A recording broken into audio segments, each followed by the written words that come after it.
Bienvenidos a todos. Y así de esta manera comenzamos Agenda Informativa. Recordamos a la audiencia que este programa se retransmite a la hora cero a través de este mismo dial, el 94.9, y también nuestra entrevista queda por allí en redes sociales. Y bueno, en esta tarde tenemos una tarde muy especial porque nos está acompañando Gonzalo Lapachián. Gonzalo hace unos años que se encuentra aquí en la ciudad de Mercedes, pero primeramente le vamos a dar las buenas tardes y él nos va a contar un poco de su historia. Primero le vamos a dar la bienvenida a Gonzalo, bienvenido a nuestros estudios. Bueno, muchas gracias Claudia, ¿cómo estás?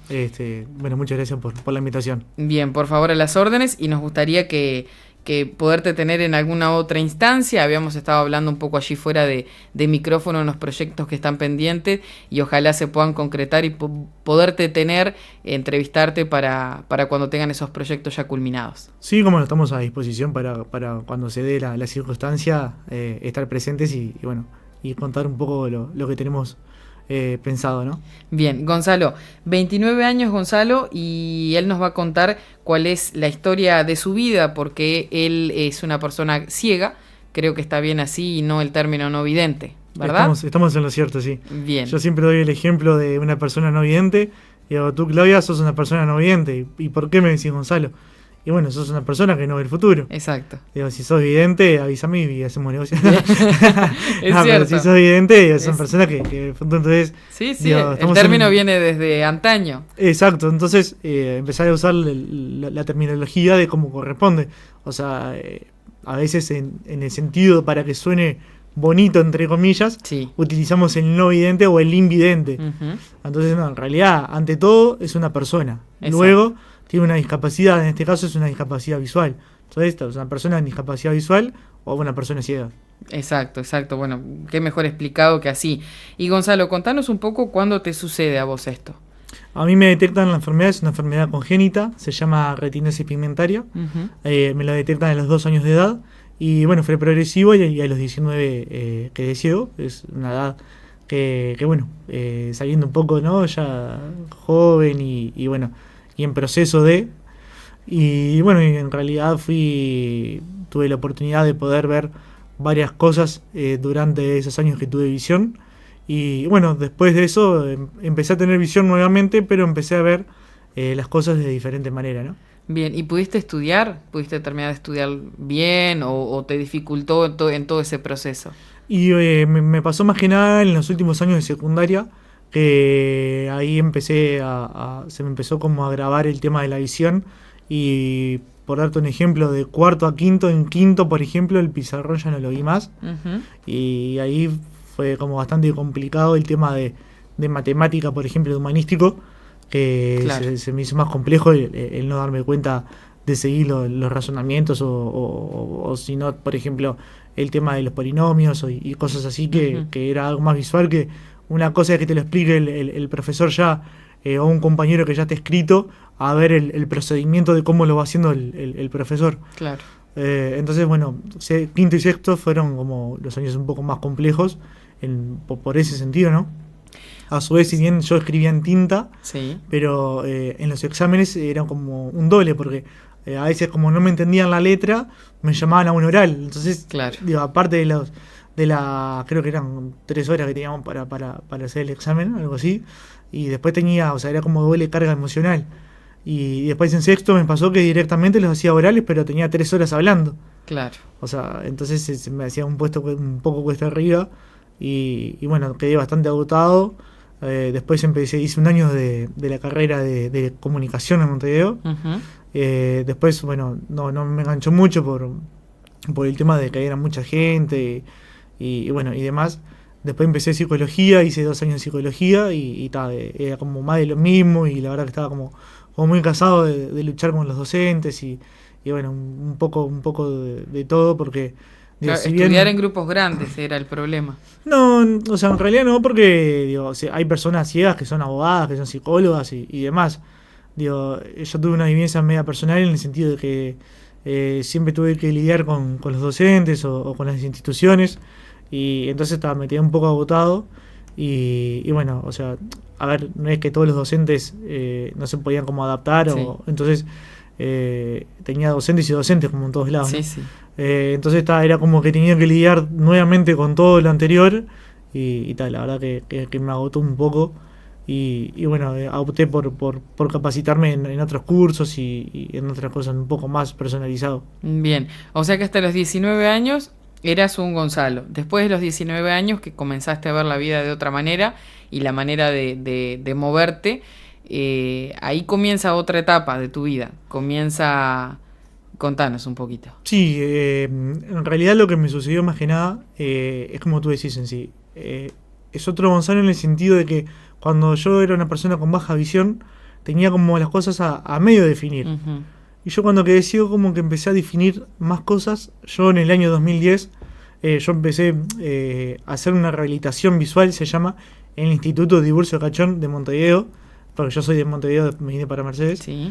Empecé a hacer la rehabilitación en dicho instituto, el cual todas las personas ciegas o de baja visión concurren allí para justamente instruirse en lo que es orientación y movilidad, que es el uso del bastón, actividades de la vida diaria, que es, por ejemplo, como técnicas para yo que sé, tender una cama, cómo doblar ropa, cómo sacudir un mueble sin romper todo, cómo lavar un baño, etcétera, o sea, cosas de lo cotidiano. Sí. Después tenías otro que era demandas diarias, que era parecido, pero era más con el tema de la cocina, cómo podías hacer para cebar mate sin quemarte, cómo haces cocinar, cómo prendes una hornalla. Ujú. Y bueno, y ahí, cuando estuve haciendo esa rehabilitación, entre comillas, conocí a un amigo que jugaba al fútbol de ciegos. Ajá. Y yo dije, wow, fútbol de ciegos. Digo, yo durante mi adolescencia y demás siempre jugué al fútbol. Y bueno, cuando quedé ciego era como que me faltaba algo, ¿no? Claro. Y bueno, conocer este deporte, cuando me lo dijo, a lo primero dije, wow, bueno, me tengo que animar. Le decía que iba a ir a la práctica, voy, y no iba nunca. Hasta que un momento me decidí a ir, y fue el año que empecé sí, el año que quedé ciego. Y cuando fui, me encontré con un mundo que en lo personal me ayudó muchísimo. Vos me contabas que era como una experiencia como una rehabilitación mismo, ¿no? Sí, para mí fue una terapia más que una Terapia, rehabilitación. exacto, esa era la palabra. Porque fue como que veía a los otros chicos que estaban moviéndose sin inconvenientes, que usaban el bastón, jugaban al fútbol. Este amigo siempre cuenta la anécdota que yo fui medio inconsciente porque apenas me escuché la pelota y fue como que me liberé y corría como si nada. Entonces ahí empecé a participar de la selección uruguaya de fútbol de ciegos. Ya tengo varios campeonatos, tengo Copa América Río, fui a jugar 2 Panamericanos en Guadalajara, otro en Toronto. Bueno, después jugué en Peñarol de Montevideo, que bueno, hemos ido a Chile, Argentina, bueno, hemos ido a varios lugares, ¿no? Y bueno, la verdad que a mí el fútbol me ayudó muchísimo. Y bueno, a veces también calculo que la pregunta que viene, ¿cómo se juega el fútbol de ciegos? Exactamente. Bueno, contanos un poco cómo se desarrolla. La gran adaptación del fútbol de ciegos. Porque primero, acá estamos bastante más, perdóname que ahora lo seguís, dale, pero también. estamos en el interior, que después va a venir todo lo del proyecto. Estamos bastante fuera de foco, o hablando en nuestro léxico, fuera de foco de lo que es o lo que se lleva a cabo en Montevideo. Hay muchísimas cosas que están más avanzadas en la capital y acá estamos un poco por fuera. Sí, la famosa centralización, ¿no? Exacto. Que la idea es sacar un poco de esa centralización de la capital y traer más hacia el interior, que estamos en vías de, ¿no? Sí. Yo creo que estamos muy avanzados. Sí. Bueno, el fútbol de ciegos, como decía, no pierde la esencia del fútbol, ¿no? O sea, es un fútbol.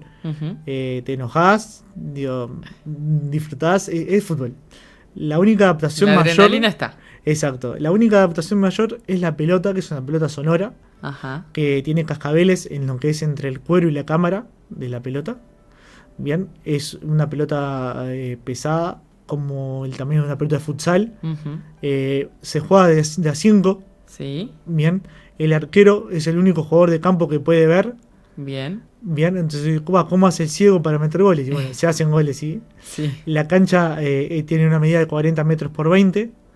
Está dividida en 3 tercios. El arquero está en el primer tercio, que tiene un área limitada, que no es que el arquero pueda salir a achicarte como sale en cualquier fútbol convencional. Ajá. Sino el arquero tiene 2 metros por 3, algo así, que tiene esa área limitada para poder salir. Ujú. Entonces, el arquero es el encargado de guiar a la defensa. O sea, por ejemplo, yo estoy como defensa, te dice derecha, izquierda, esperá, salí ahora.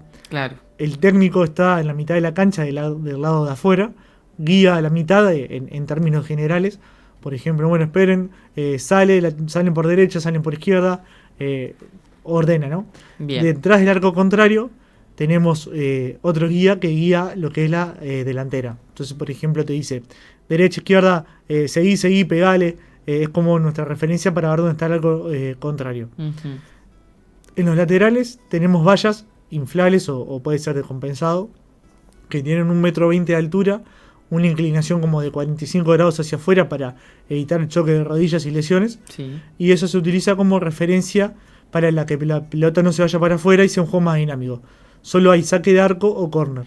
Bien. Después nosotros, para marcar unos 3 metros aproximadamente, tenemos que anunciarnos con un voy. Entonces, cada vez que nos escuchan, siempre es voy, como para saber dónde está el contrario, y eso se sanciona. O sea, si tú no te anuncias, Claro. el juez cobra falta, primero que nada porque es una norma que digo, obviamente al no ver, no sabes dónde está el rival. Exacto. Entonces, primero que nada es para anunciarte y bueno, proteger a lo que es la integridad física del jugador rival, la tuya misma.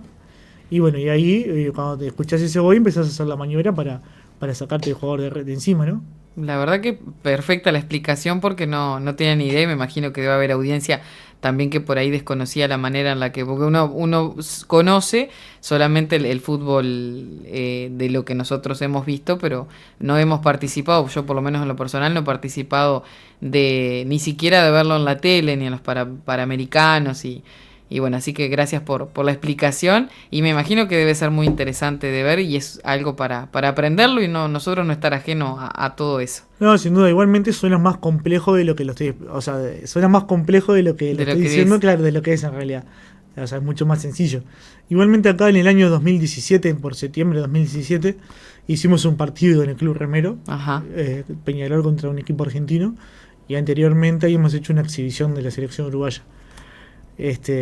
Así que digo, lo hemos traído aquí a Mercedes a este deporte. Sí, yo no lo tenía registrado. ¿Y la participación fue buena de la gente? Sí, asistió la Peña de Peñarol, me acuerdo en su momento, hasta de Fraivento creo, sí, y estuvo bastante linda. Bien, bueno, eso es bueno. Ahora pasamos a la parte personal de Gonzalo. Contanos un poco, Gonzalo, cómo llegas a Mercedes. ¿Qué situación? ¿Qué te trajo? ¿Qué te trajo a Mercedes? ¿Qué situación? ¿Quién te trajo? Vamos a la pausa. No, Nos quedan 5 minutos para la pausa. Bueno, vine a Mercedes en realidad porque en este proceso de que bueno, yo estaba allá jugando al fútbol y en facultad y demás. Bueno, allí me mandan una chica estaba haciendo como unas investigaciones con respecto a lo que es el fútbol de ciegos. Y bueno, y ahí se contactó conmigo y ahí bueno, empezamos a tener una conversación sobre el deporte y demás. Y bueno, cosa va, cosa viene. Empezamos a salir y bueno, nos pusimos de novios. Y bueno, resultó que esta chica es de Mercedes. Y bueno, cuando ella se recibió, bueno, ahí un poco estaba allá, otro poco acá. Ella se estaba fogueando allá en Montevideo con trabajo, se estaba capacitando. Y bueno, entonces como por el año 2015 quedé embarazada y bueno, más o menos ahí me vine del todo para Mercedes. Bien. Igualmente digo, estaba yendo y viniendo constantemente. Y bueno, pero fijo, ponele 2014, 2015 que estoy acá. ¿Qué estás acá? ¿Cómo se llama tu compañera? Valeria. Valeria, bueno, le mandamos un saludo. Abrazo grande a Valeria. Y al enano. Y tenés un niño, ¿sí? Sí, Emiliano. Emiliano, bueno, también va el beso para él. Y contanos un poco cómo es tu vida acá en Mercedes, cómo manejás, que me imagino que cuando vos llegaste a Mercedes era completamente diferente a lo que vivías en Montevideo, ¿o no? Sí, totalmente diferente. Yo la verdad que cuando vine a Mercedes, primero que nada, te tiene que atrapar la ciudad, ¿no? Sí. Entonces digo, yo en parte se lo agradezco también a toda la familia de mi pareja y a ella misma porque fue como que ellos me mostraron la ciudad de cómo era. O sea, mi suegro es el Chato Rosa, el fotógrafo, que también le mando un saludo. Bien. Entonces, al cobrar foto con él, iba conociendo la ciudad, iba conociendo los diferentes barrios, iba a diferentes circunstancias, diferentes situaciones, y bueno, me empezó a atrapar, y bueno, y ahí me empezó a gustar la ciudad, y bueno, también fue como un factor de que dije, bueno, me vengo, me gusta, y bueno, y en eso que vine, concursé para entrar a trabajar en un empleo público en Antel. Bien. Y bueno, y tuve que irme a Montevideo nuevamente a trabajar.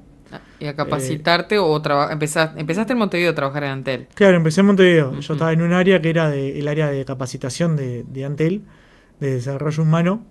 Y bueno, entonces ahí trabajaba de lunes a viernes allá en Montevideo.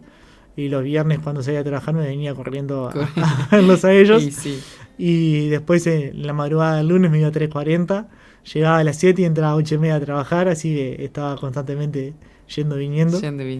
Y eso es agotador un poco. Sí, la verdad, digo, lo estuve haciendo como durante 8 meses y bueno, ahí me salió el traslado hacia Mercedes.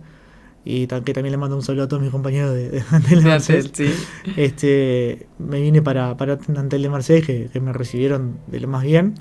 Y bueno, y entonces estoy en la parte administrativa de Antel de acá de Mercedes. Seguimos hablando fuera de micrófono, que hay otras charlas también interesantes por ahí.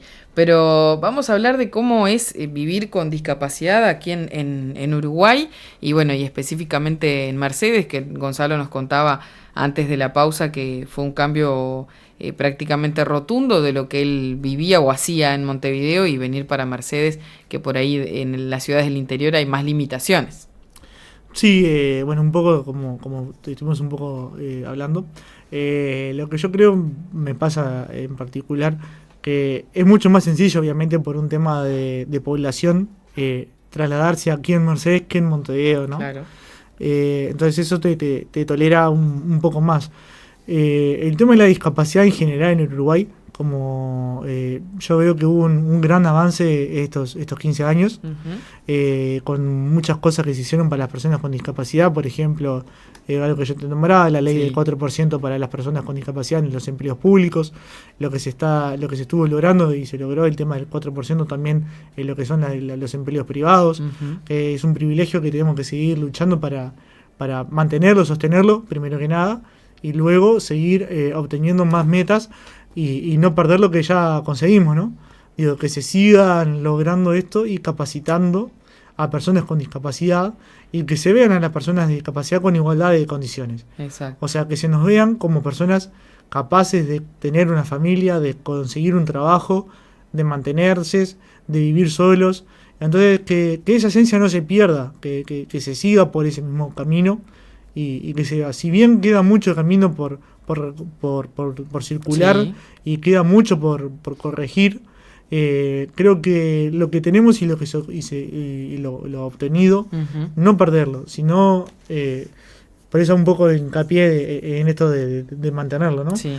Y bueno, y seguir luchando por nuestros derechos. Y enseñarle a las generaciones que vienen también que la gente con discapacidad, y como vos nombrabas, son personas primeramente y se pueden desenvolver en diferentes áreas y ámbitos tranquilamente. Claro, o sea, por eso yo te decía un poco el tema de terminología, o sea, tenés a la persona que tiene discapacidad intelectual, que le decían los mongólicos, estúpido, entonces, por ejemplo, la persona con discapacidad motriz, el minusválido, el inválido, o sea, entonces, por eso se fue un poco cambiando un poco la terminología y eso está bueno. El tema también diminutivo, ¿no? El cieguito. Claro. Digo, pobrecito, el cieguito. Ay, no me da cosa decirle ciego, le digo cieguito. Digo, cieguito no, digo, ciego. Sí, no un tema de enseñanza. Exacto. Entonces, lo que yo digo que es una falta de concientización en la sociedad. Sí. Y desestructurar por ahí los términos. Y romper tabúes. O sea, romper tabúes. Hay mucho tabú. Antes, en la parte se le veía a la persona con discapacidad como un castigo divino. Claro. O sea, se le veía que era un castigo de Dios o que era un bicho que, o sea, o después también la parte médica decían que, bueno, que habían que operarlo, o que no sé qué, y estaba sometido a intervenciones que digo, era una parte de castigar al cuerpo, ¿no? Y es más que nada por una falta de adaptación de los terceros, ¿no? Fíjate que a las personas con discapacidad las tenían encerradas. Claro.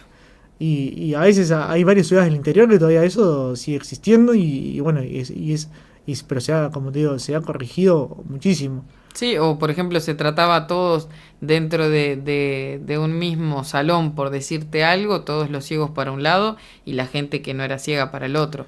Está el tema de incluir. Exacto, o sea, la famosa inclusión, digo, que es diferente a la integración, ¿no? Sí. O sea, la integración es cuando estamos integrando, no. O sea, inclusión es una adaptación de ambas partes y listo. Digo, no hay más vuelta. Es lo mismo que el deporte para personas con discapacidad. El deporte para personas con discapacidad surgió luego de la Segunda Guerra Mundial, cuando los militares y todos los que participaron empezaron a tener discapacidades adquiridas, como por ejemplo falta de miembros inferiores y superiores. Entonces a raíz de eso empezó a surgir el deporte paraolímpico. Entonces a partir de ahí empezaron a crecer y se hizo conocido por durante todo el mundo. Y después de allí, bueno, wow, mirá, una persona que le falta una pierna puede hacer atletismo, wow, claro. hay fútbol para amputados. Exacto. Y bueno, en realidad es todo nuevo, y incluso aquí en Mercedes tenemos, no me acuerdo bien el nombre, creo que es Izquierdo el apellido, tenemos el arquero de la selección uruguaya de fútbol de amputados. No te sabría decir. Sí, o sea, ¿Sí? te digo, o sea, ok. Te lo estoy... Bien. Entonces, digo, hay deportes para personas con discapacidad y hay mercedarios que lo practicamos y digo, y está bueno que se sepa. Entonces, en esto también de lo que vos decías de la ciudad, bueno, una silla de rueda con las veredas como están, ¿pueden circular? Claro. O sea, una persona así capaz puede... Anda, pero también, digo, te andás tropezando con las baldosas que no están bien. Exacto. Después, en el interior, tenemos la costumbre de dejar las motos arriba de las veredas y son nuestras grandes enemigas. Tenés razón. Entonces, las motos tendrían que ir en la calle porque nos podemos lastimar nosotros y también podemos tirar las motos y se enojan los dueños. Exacto. O tenemos a veces las verdulerías que dejamos todos los cajones en las veredas y bueno, le podemos tirar las papas, las boñatos y... No, y un tema de lastimarse ustedes también. Claro, pero también, por ejemplo, te cito lo siguiente también, los famosos contadores de luz. El auto los puso a la altura de la cabeza, que vos vas caminando y los cabeceás. Es que una persona que ve también se los choca. Exacto. Porque... O sea, entonces, por ejemplo, los ponemos porque bueno, pero te pusiste a pensar un poco en los demás. Claro. O sea, la famosa empatía. ¿Existe la empatía? O sea, hay como varias preguntas todavía que tenemos que plantearnos. Sí, no, estás tocando un tema muy interesante porque hay varias cosas que nosotros lo hacemos en el diario vivir y justamente no nos damos cuenta de que a otras personas les puede afectar. Claro, y entonces, como yo te decía, el famoso anda para allá, vení para acá. No, o sea, a un ciego no le sirve eso. Claro. Decime derecha, izquierda, arriba y abajo. Sí. Entonces, en esto que yo te decía, de falta de concientización, yo voy caminando por la calle, por ejemplo, y el ciego usa la pared como referencia, ¿no? Entonces voy caminando y la gente se pone durita como una varilla contra la pared. Y se queda callada y no te dice nada, y vas y pegás y te chocás. Y no, en realidad, claro. O te dicen, te vas a chocar con la pared, te vas a chocar con la pared. Entonces, no, la pared nosotros la usamos como una referencia. Entonces, si nos ven, que se pongan más contra el lado de la calle. O sea, obviamente no te puedes contra el cordón porque puede ser también peligroso, ¿no? Pero, o sea, nosotros usamos como referencia a eso. O pasa mucho que te acercás a la esquina y entonces, como yo te decía, como la falta de información también, no sé cómo ayudar. Entonces, o preguntás o a veces te da como timidez, ¿no? Sí. O sea, el acercarte. Entonces yo digo siempre, la base de la discapacidad visual es la comunicación. Exacto. O sea, necesitas ayuda, sí o no. Bueno, muchas gracias. Lo mismo que a veces me ha pasado que hace años un muchacho me quiso llevar en una moto y digo, no, muchas gracias. Pasa que vas a cruzar, yo que sé, por ejemplo, Rodoy 18 y frenan y te tocan bocina, entonces en realidad no, o sea, los autos y motos tienen que circular convencional, o sea, normalmente, y ahí la persona ciega se le puede acercar a una persona para ayudarlo, claro. O en caso de que escuche que no viene nada, puedes largarse a cruzar, que no es lo conveniente, ¿no? Lo conveniente es siempre esperar una ayuda. Y justamente es un tema de enseñanza, como lo decíamos, de enseñar a las dos partes de la sociedad y más que nada aquellos que por ahí no tenemos cerca a una persona con discapacidad visual o cualquier tipo de discapacidad y no sabemos, como yo te decía hoy al principio, vos decime cómo te tengo que guiar, porque por ahí nosotros desconocemos. Y también creo que cabe el que no queremos generar, qué sé yo, o no queremos generar un malestar en la otra persona porque no sabemos cómo guiarlo, pero justamente es un tema de desinformación. Claro, incluso, o sea, totalmente falta de información. Claro. Digo, a veces hay gente que dice, me tocó, estás ciego, que era un malhumorado que tenía un mal humor impresionante. Entonces, en realidad no somos todos los ciegos iguales, como Claro. no somos todas las personas iguales. Entonces, a veces también me pasa mucho en el interior, Gonzalo, y ¿quién era que me saludó? Entonces, claro, a veces el anunciarse, por ejemplo, que yo digo, no sé qué soy fulanito, Gonzalo, chao. Bien. Por ejemplo, o a veces pasa también que a veces lo saco sí por la voz, pero a veces que digo, vas concentrado en otra cosa. Sí.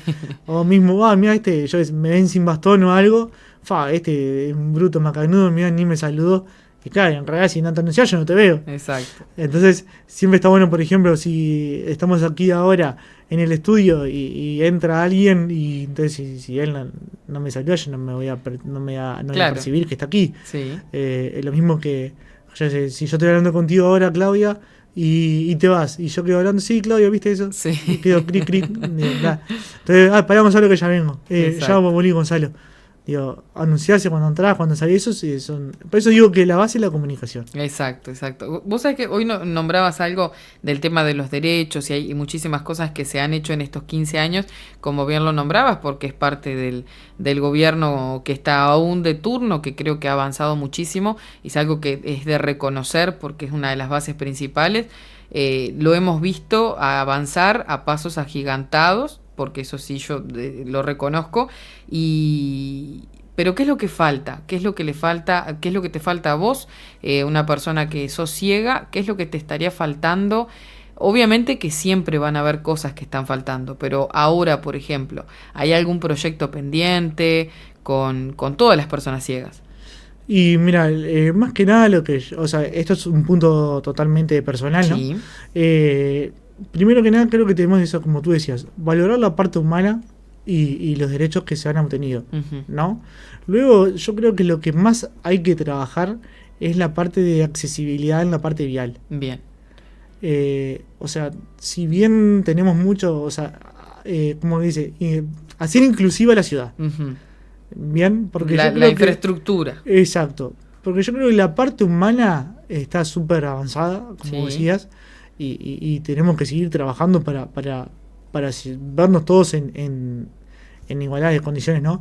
O sea, vernos a todos en ciudadanos con los mismos derechos y las mismas responsabilidades que cualquier otro, ¿no? Y con los mismos derechos y obligaciones, o sea, no por tener una discapacidad vamos a tener una X tolerancia hacia el otro, no, o sea, todos tenemos los mismos derechos y todos tenemos las mismas obligaciones. Entonces, por ejemplo, lo que yo veo también que es algo positivo que se está trabajando, que es un dato no menor, que por ejemplo pasó que un compañero ciego quedó seleccionado para trabajar en las mesas de votación. Y bueno, entonces claro, ¿qué puede hacer un ciego en la mesa de votación? Sí, puede ver. Y bueno, y entonces se hicieron unas gestiones con el ministro de la Secretaría de acá de la Corte. Sí, pero de la Corte de Montevideo. Sí. Y con el ministro general, ¿no? El encargado de todo. Y bueno, se puso en campaña para justamente cambiar la situación. Entonces, eso es algo que es a súper valorar porque es a lo que queremos apuntar. Por ejemplo, antes, si yo quería vender un auto, ¿no? El famoso título del auto, yo tenía que llevar a 2 testigos, ¿no? Siendo que estaba frente a un escribano público que me daba fe y lectura del documento. Claro. Y bueno, ahora y era una ley que, sin mentirte, no sé, tenía fácil más de 50 años. Sí. Y ahora cuestión de un mes que se cambió esa ley diciendo que si estamos frente a un escribano público, la persona ciega puede firmar. O sea, capaz que estoy contando que son cosas que son insignificantes, pero no son insignificantes. Y no. Son logros obtenidos que están buenos resaltarlos porque se está valorando a la persona en igualdad. Claro, Entonces, que no necesita de otro par para exacto, moverse. tenés la capacidad suficiente, la persona ciega tiene la capacidad suficiente para saber lo que va, por ejemplo, si vas a sacar un préstamo, si vas a hacer X cosa, Ujú. sabés lo que vas a hacer. Exacto. Entonces, si estás más todavía, si estás frente a un escribano público, ¿no? O sea, entonces, por eso digo que lo que más para mí falta es concientización en la sociedad uruguaya y a nivel capaz general, pero yo hablo de Uruguay porque es el país donde estoy, Sí. que la gente sepa cómo ayudar a una persona ciega o una persona con discapacidad motriz o demás, que después esto de las ciudades sean Sí. accesibles, ya sean vereda, por ejemplo, en la peatonal de aquí de Mercedes tenemos las famosas baldosas que son para que los ciegos utilicemos para referencia, pero digo, está buena la idea, pero no están bien ubicadas. Están del lado de la calle, vamos a Claro, y decir. aparte a veces están como una forma de decoración, entonces como que está buena la iniciativa, pero hasta ahí nomás porque no son útiles. Claro. Entonces, digo, está bueno saber y usarlas y aprovechar que hay gente con discapacidad visual y trabajar en conjunto. Bueno, a ver, ¿qué podemos hacer para mejorar esto? Exactamente. Entonces, yo qué sé, son cosas que la terminal no es accesible para nada. No, O sea, vos querés ir a tomar el ómnibus y no tenés cómo guiarte. exacto. Entonces, por eso digo que es un poco de accesibilidad en la parte de infraestructura Ujú. física y en la parte vial. Bien. Pienso yo que se va a ir avanzando poco a poco, ¿no? No, sin duda, a ver, hay muchos proyectos que están para salir y que están con ideas de... entonces, digo, creo que es algo que más que nada hay que apuntar. Bien. Ahora volvemos al fútbol, pero antes de eso, hay algo que te lo pregunté fuera del aire, que era el tema de conseguir por ahí el bastón blanco. En el caso tuyo, vos utilizás bastón blanco, pero hay personas que usan bastón verde, ¿puede ser? Muy bien, hiciste bien los deberes, Claudia. ¿Cuál es la diferencia? Me lo pasaron a eso. Mire, el bastón verde representa a la que es la persona baja visión. Ajá, O sea, podemos ver una persona baja visión en una esquina o podemos ver que representa bastón verde y pueden ser, dice, pero está cruzando la calle solo, ¿viste? ¿Cómo hace? claro. Y no, en realidad es que el bastón es un complemento que la persona a veces con baja visión puede estar con la cabeza hacia abajo, mirando hacia abajo para no llevarse nada puesto. Entonces, eso es como lo que la persona ciega, de baja visión, Claro. lo usa como un complemento para Ujú. apoyarse. Capaz lo podemos ver mirando una vidriera y dice, pero digo, me está vendiendo gato por liebre en Claro. realidad. Y no, o sea, en realidad puede ver, pero el bastón es un apoyo y es un símbolo. Exacto. Entonces el bastón blanco sí, bien representa al baja visión.